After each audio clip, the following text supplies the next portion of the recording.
بسم اللہ الرحمن الرحیم۔ کیا سیدانی کا غیر سید شخص سے شادی کرنا جائز ہے؟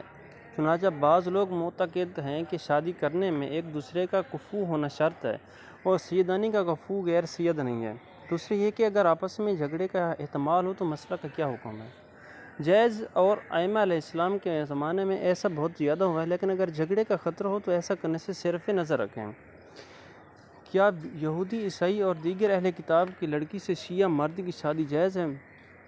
فقط عقد متعہ جائز ہے۔ سوال نمبر 3، کیا سنی مردوں کی شیعہ خواتین سے شادی جائز ہے؟ شیعہ مرد کی سنی عورت سے شادی کرنا کیسا ہے؟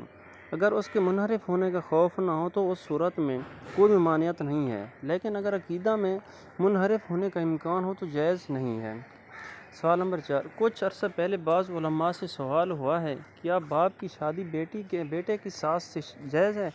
گویا انہوں نے فرمایا کہ جائز نہیں ہے۔ آپ کا نظریہ کیا ہے؟ جواب: جائز ہے اور کوئی بھی حرام ہونے کا قائل نہیں ہے۔ ایک شخص نے ایک لڑکے سے لواط کیا ہے، لیکن اس کو اس بارے میں شک ہے کہ اس وقت وہ بالغ تھا یا نہیں۔ کیا اس شخص کو اس لڑکے کی بہن، بیٹی یا ماں سے شادی کرنا جائز ہے؟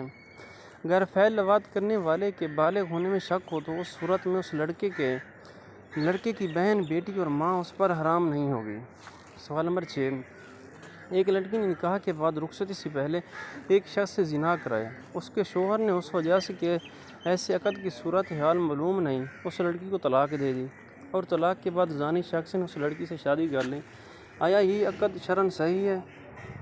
جواب: اگر پہلا عقد نکاح مرضی سے ہوا تھا اور صحیح تھا اور شوہر دار عورت سے زنا ہوا ہے تو اس صورت میں وہ عورت کے اوپر زانی ہمیشہ کے لیے حرام ہو جائے گی۔ سوال نمبر 7، کیا صوفیوں کے یہاں شادی کرنا جائز ہے؟ صوفی مذہب کے مختلف فرقے ہیں اور ان کے عقائد بھی مختلف ہیں۔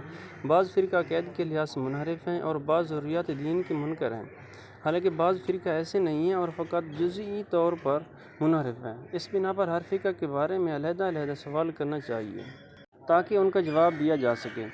سوال نمبر 8، کیا ایسی لڑکی سے شادی کرنا جائز ہے جو بظاہر مسلمان ہے لیکن نماز نہیں پڑھتی، کافروں سے شادی کرنے کی طرح ہے؟ جواب: یہ شادی جائز ہے، لیکن آہستہ آہستہ اس کو واجبات پر عمل کرنے کی دعوت دینا چاہیے۔ سوال نمبر 9، اگر کوئی شخص مسئلہ نہ جاننے کی وجہ سے ایسی عورت سے شادی کرے جو عدت میں ہو، کیا یہ عورت ہمیشہ کے لیے اس مرد پر حرام ہو جائے گی؟ اور اگر عمداً ایسا کرے تو اس کا کیا حکم ہے، یہ بھی بیان فرما دیں۔ جواب: دو صورتوں میں ہمیشہ کے لیے حرام ہو جائے گی۔ ایک یہ کہ شادی کرے اور دخول بھی کرے، اگرچہ جہل اور نادانی کی وجہ سے ہی کیوں نہ ہو۔ دوسرا یہ کہ مسئلہ جانتے ہوئے شادی کرے اگر دخول نہ بھی کرے۔